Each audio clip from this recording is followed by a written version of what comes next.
be talking about graphing absolute value. It says day 1, which implies there's at least a day 2 also coming up. Now, I told you yesterday when we solved these that we're going to visually see why there's 2 answers for all these problems, and it kind of shows itself up in the graphing. So first, we have some basic notes that we need to cover. On the left side, it says the parent function of an absolute value is written as blank. So in Algebra 1, when we had linear functions, the parent function was y equals x. When we had we had quadratic, it was y equals x squared. That's the basic parent function. When we did exponential, it was y equals x to the nth power, and that was the parent function for that one. For Algebra 2, the new function family we're learning about is absolute value. Yesterday. And I will show you. Yeah, cool. Give me a list in there. Here is the parent function. The parent function is y equals the absolute value of x. You can do all kinds of things inside the brackets and outside the brackets to make the graph change and transform it into different variations. But for the first part of these notes, we're going to study the basic parent function of just absolute value of x. The graph looks like a V.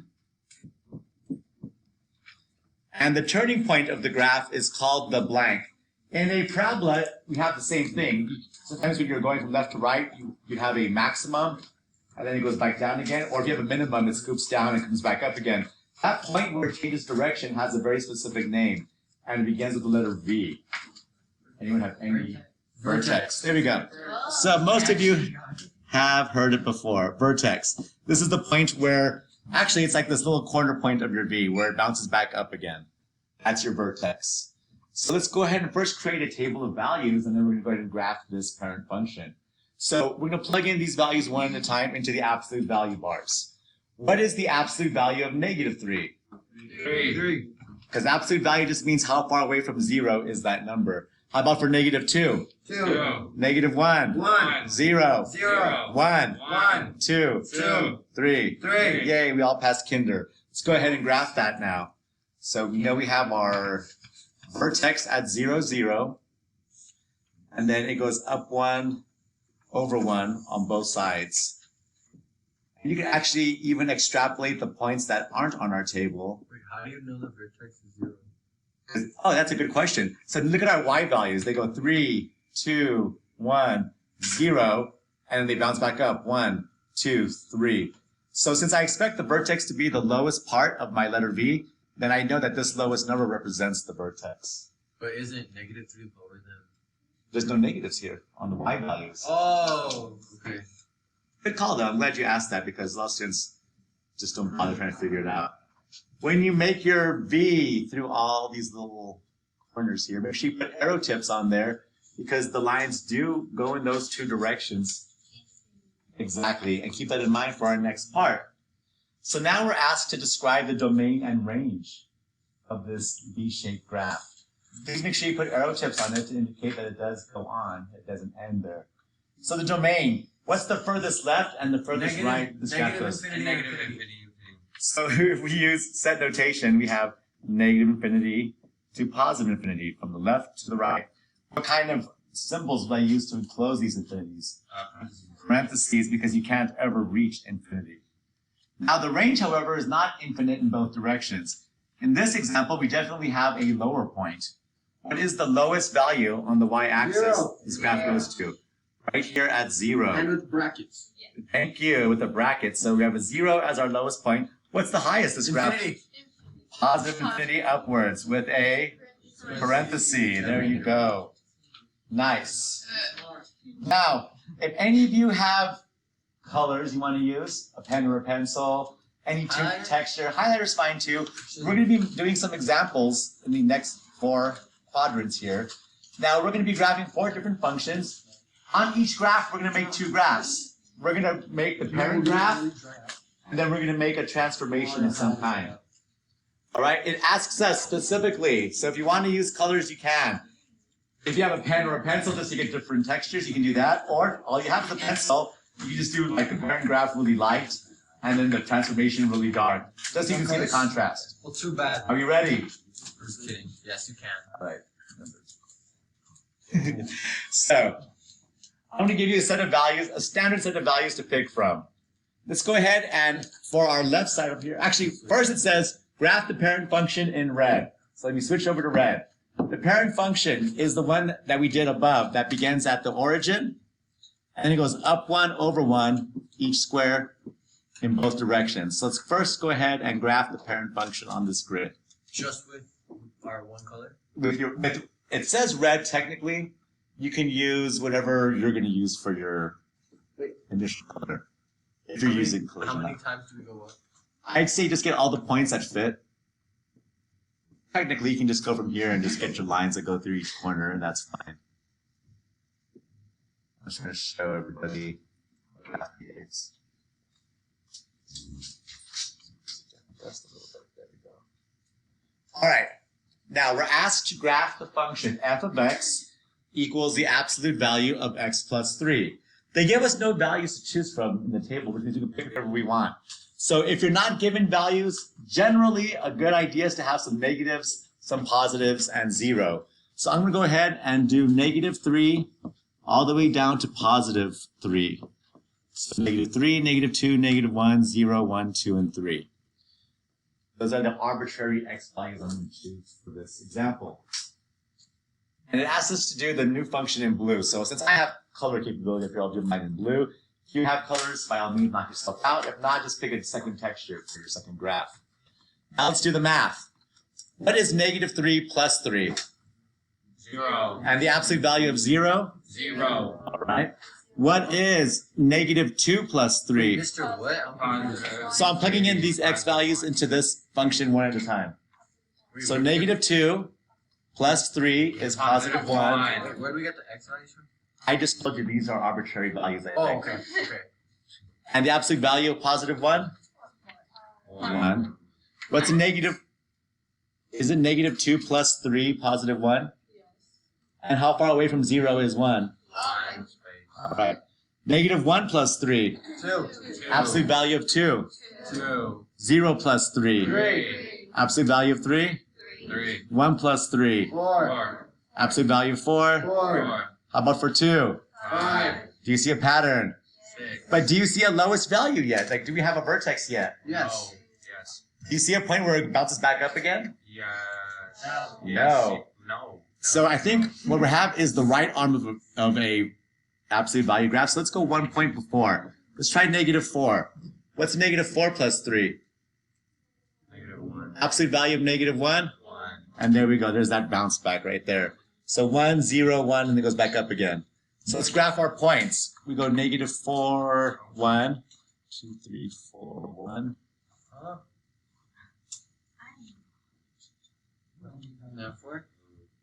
So I need a more specific question. Random comments don't make anything clearer. So we're going to graph these points now. -4, 1 means from the origin I go back 4, up 1. -3, 0 means I go back 3 and just stop right there. Wait, where do we get the -4? Because we didn't have any values here, like for a vertex, the numbers are getting bigger and bigger. I picked a number in the opposite direction to find that vertex. And sure enough, I figured out that it goes from 1 to 0 and then back up to 1 again, which means that's where that little vertex bounces in the graph. Once you see numbers like reflecting over a certain middle number, like this case, that's where your vertex is. So I'm going to graph all these points now. I'm painting them in blue. And I'll connect my dots. Also including arrow tips on this graph.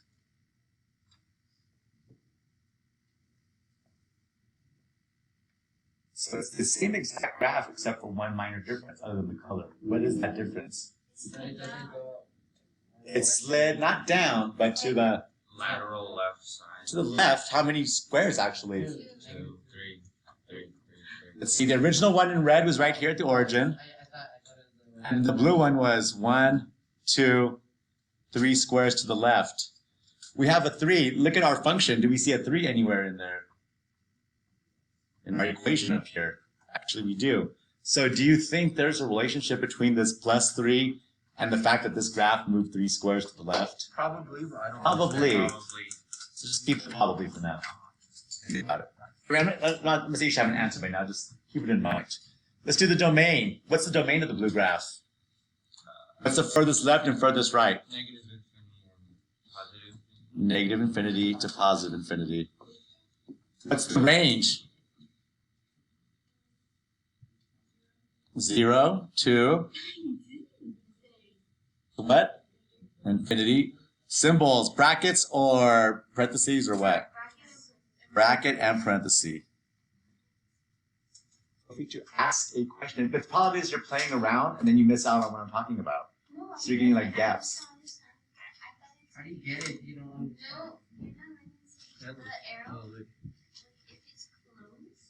If what's closed? Filled in? Yeah, so it goes down to 0. It's filled in with a solid dot. Right? It goes up infinitely for the range into positive infinity. Follow on the next one and ask me only didn't play in range again. See if you catch it. All right, for the next one on the other side, we follow the same process again. Let's go ahead and make the parent graph. To speed up time, go ahead for the parent graph, just put a big old dot at the origin. You can put one at each corner of the grids up here, and then connect your dots a lot faster, just going through all the lattice points in between, or the diagonals, really. You want to put all the little dots? Nah, it's not necessary. It was just to make a point that it goes to each one of those points. So there's our parent graph. Now we have to make our function. We're going to change the color and we need to find some values. So just like the last one, I'm going to go ahead and use from -3 to +3. Also like the last one, sometimes those numbers aren't enough, and you'll see that in the next two examples. I know. I wonder how that sounds on the. I'll watch the video at this point and see what it sounds like on. Worst teacher. I won't say it out loud. But yeah. So here we go. Let's get our values out. What is the absolute value of -3? Positive 2. Positive 3 plus 5 is 8. Thank you. What's the absolute value of -2? Plus 5. 7. Absolute value of -1 plus 5. 6. Absolute value of 0 plus 5. 5. Absolute value of 1 1. plus 5. 6. There's our. There's our what? Vertex. Our vertex, because it bounces back up. Guess what's after 6? 7. And then 8. yeah, the cool thing is the absolute value, once you've found the pattern, it won't always go down by 1s. It can go down by 2s, 3s, whatever it wants. Just in these examples, it's gone down by 1. But once you find where it kind of bounces back up again, like we do right here, then you know you have a vertex. So 0, 5 is our vertex. 0, 1, 2, 3, 4, 5. Then it goes up 1 over 1 on both sides.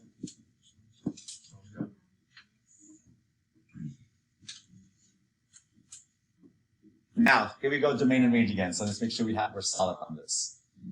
The blue graph, other than its new location, has its domain changed? How far left and how far right does it go? Doesn't it go infinity still? Very good. So are we cool with that concept? Yes. For all these absolute values, the domain's always all real numbers, negative to positive infinity. Unless there's endpoints that are solid and no arrow tips, then it would have an end, but otherwise it goes on left and right. It does, however, always have a range.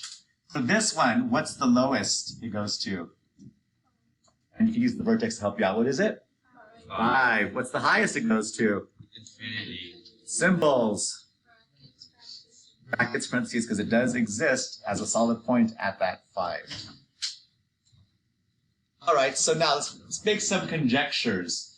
First of all, when we added 3 inside the absolute value bars, how did that cause our graph to move? Sideways, horizontally, or vertically? Horizontally. When we added a number outside of the absolute value bars, did that cause our graph to move horizontally or vertically? All right, so now prediction time for the third one. We have a number inside being subtracted, so is that going to be horizontal or vertical change? So it's going to move sideways in some direction. How about the -7 on the outside? So it's going to move up or down. And then what do you think that 2 will do? So we talked about sideways, and we talked about up and down. Very good. That 2, and that's exactly what it'll do. It'll either make it wider or thinner. Let's find out. First, let's graph the parent function in red. She is such a smarty. Good job. You redeemed yourself. Yay. I'm proud of you for today. Now, don't mess it up. Wait, Mr. Wide Awake? You're not very cheap. Never mind. Never mind. Ask us in the directions to get the parent graph first. Okay. But as I get to whatever's confusing, let me know. So let's first begin with this parent function. Now, normally, I would have said, and I did this for the last 2 classes, I would have said use the same standard x values. But when I did that, it turned out to be a huge train wreck. You use the same what? To use the same, the -3 to +3, I had to use different values because 12 and the 7 and that 2 throw my numbers off into really huge amounts. So if I'm correct, I think I got it now. I want to start off here in the middle with -3, and then we'll go -4, -5, -6. I should have made that in blue. In the middle. Yeah, I'm going to do it in blue because I just want it to be consistent. And then -2, -1, 0. So let's go from -6 to 0 in our x column. Now, this is going to be a test to see how well you guys know your times tables, how well you guys know how to add and subtract with negatives. Oh no. All right, our values. Let's see if this works. Hopefully, they'll be the right class. We're going to plug in -6 first. 2 times -6. -12. -12 minus 12 more. -24. -24. 24. Absolute value of -24. 24. 24 minus 7. 17. 17. Interesting. Let's try the -5 now. -5 times 2. -10. -10 minus 12. -22. Absolute value. 22. Minus 7. -13. 15. 15, isn't it? Yeah.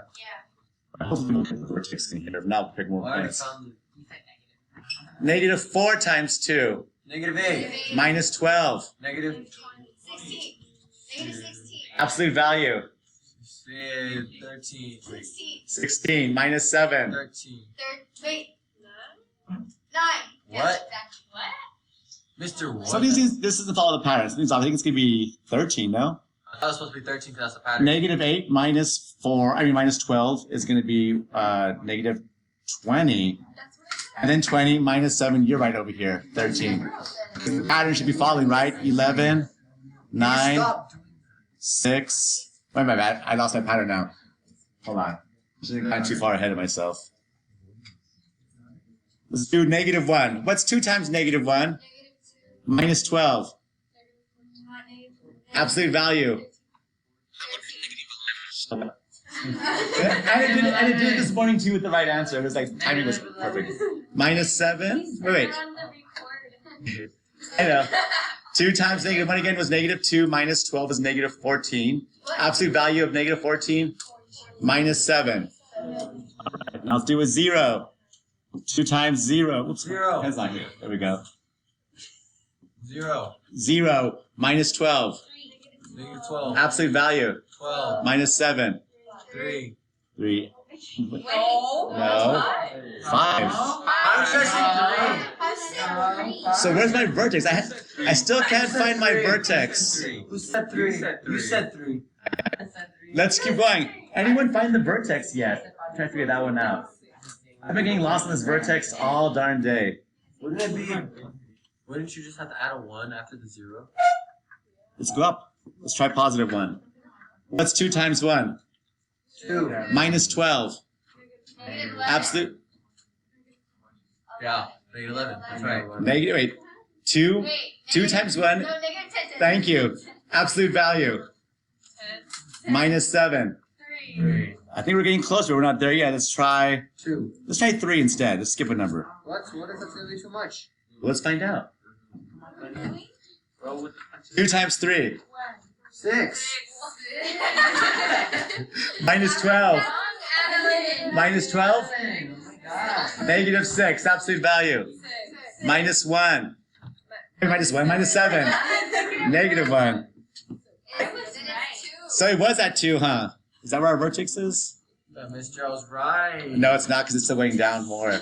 Oh. Good grief! I can't find the vertex. Let's try graphing it out really quick. What do we have so far? So that won't fit. Nothing will fit until we get to like right here, right? It's probably like a decimal. -1, 7, 2, 3, 4, 5, 6, 7. Mister, haven't you done this one all day? I did, and I've been getting the vertex wrong. Don't give me. There we go. Okay, so down 2 over 1, down 2 over 1, 2 over 1, down 2 over 1. I think it's at +6. I bet you. Let's try +6 really quick. What's 2 times 6? 12. -12. 0. Absolute value. 0. -7. -7. So I know it's 6. 1, 2, 3, 4, 5, 6. 1, 2, 3, 4, 5. Like down here. So you're gonna get this kind of thing. I remember what happened. I'm gonna sketch it out right now just to give you the idea because I'm getting annoyed with this graph. Wait. Okay, so what you get is a graph that was exactly like you described. The 2 made it more narrow because each point goes down 2 over 1, down 2 over 1. Second of all, the -12 made it move over to the right. 12 spaces. Almost 12. And then the -7 made it go down 7 spaces. So we have this absolute value graph that's been made narrow and shifted over and shifted down. So the graph looks generally like this. The domain, and it's been the same this whole time. What's the domain? I can't get these sideways. The range, we're down here at something 7. No, it was 6, 7. 6, -7. That's where we're at right here. So what's the range? What's the 7. lowest? The lowest of those two? 7. -7. And how far up does it go? Infinity. All right. This last one and this one's even worse. Let me get back to the vortex for this and make it go faster.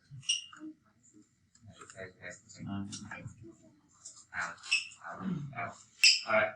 Finally.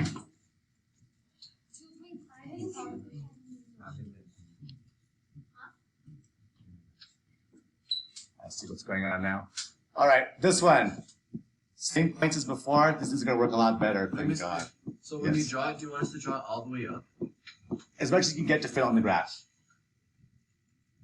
That's actually a really good habit to get into. All right, the last one.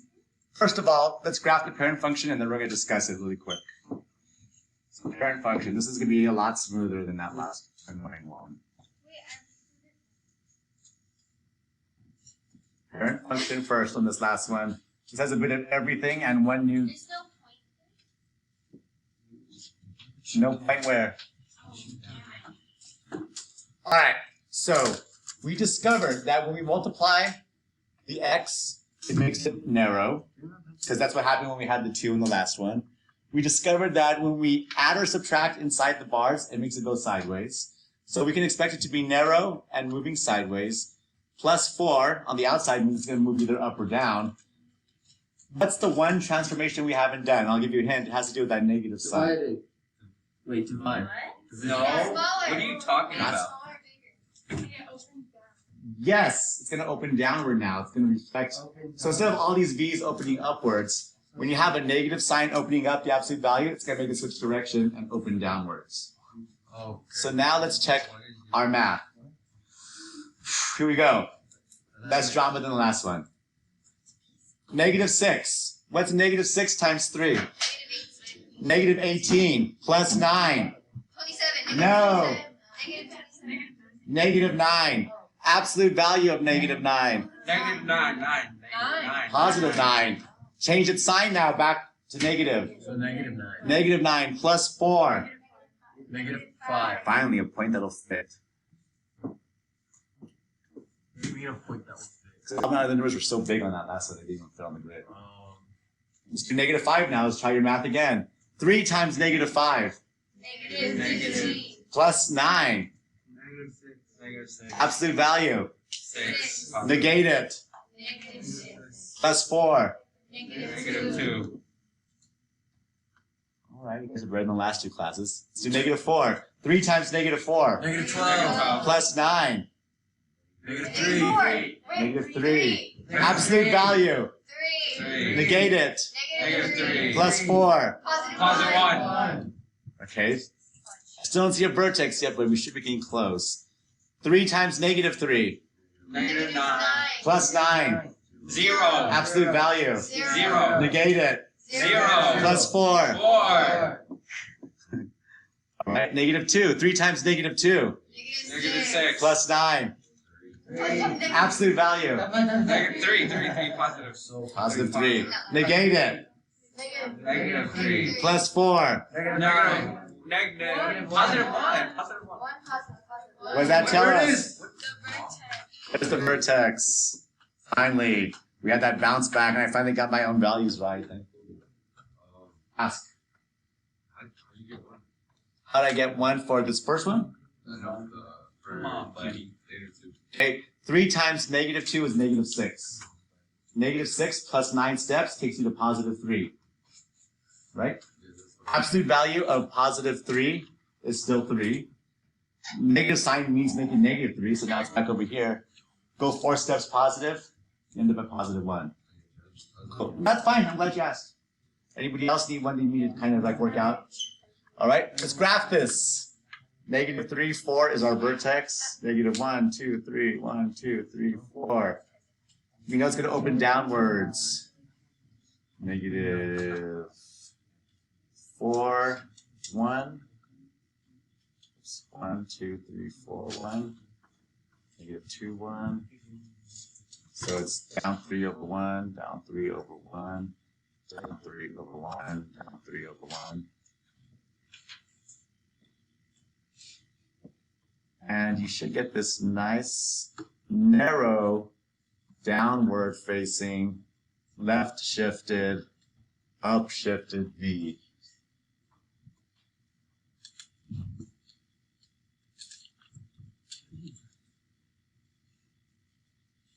That one was way better than the third one. Maybe the next class will get it right. All right, the domain. How far left and right does this blue graph go? Huh?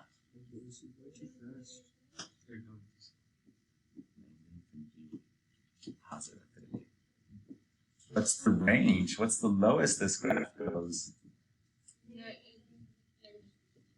What's the highest it goes?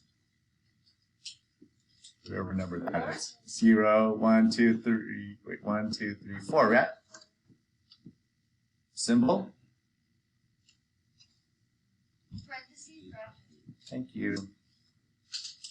All right, so that was nice and complicated. That third one is kind of like I'm gonna throw it away in trash. It's convoluted, but the fourth one has a little bit of everything and it was done nice and pretty. Why are you mad? There is no assignment for this because the notes were enough work for today. So that's all I got for you right now. Put it in your notebook. Feel free to ask me any questions, clarity if you need.